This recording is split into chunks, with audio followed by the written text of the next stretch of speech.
bahas dulu minggu kemarin. Ada yang masih ingat minggu kemarin kita membahas apa? Rukun Islam. Baik, di sini ada yang bisa menyebutkan macam-macam rukun Islam. Aku diri. Rukun Islam itu ada 5, yaitu syahadat, 2 sholat, 3 zakat, 4 puasa, 5 ibadah haji. Oke, lanjut kita akan ke materi hari ini. Ibu akan membahas tentang iman kepada kitab Allah. Baik anak-anak, sekarang ibu akan membahas materi tentang iman kepada kitab Allah.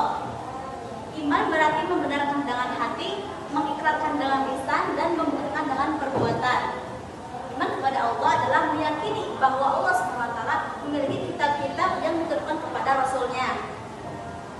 Nah, kitab-kitab ini adalah kalam Allah SWT yang berfungsi sebagai cahaya dan petunjuk bagi manusia, dan semua kandungannya wajib kita ikuti.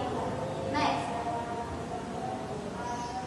Selanjutnya, iman terbagi menjadi 2. Ada iman ijmali dan iman Tafsili. Iman ijmali artinya global. Ada yang tahu apa itu global? Apa? Menyeluruh. Ya, betul, menyeluruh. Iman ijmali berarti meyakini bahwa Allah SWT telah menurunkan kitab-kitab kepada para rasulnya tanpa harus mengetahui nama kitab dan nama rasulnya. Yang kedua ada iman tafsili. Apa itu iman tafsili? Terinci. Bagus. Iman tafsili yaitu mengimani penjelasan Al-Quran dan hadis yang menyebutkan kitab-kitab Allah secara terperinci, seperti nama kitab dan rasul penerimanya, seperti kitab Al-Quran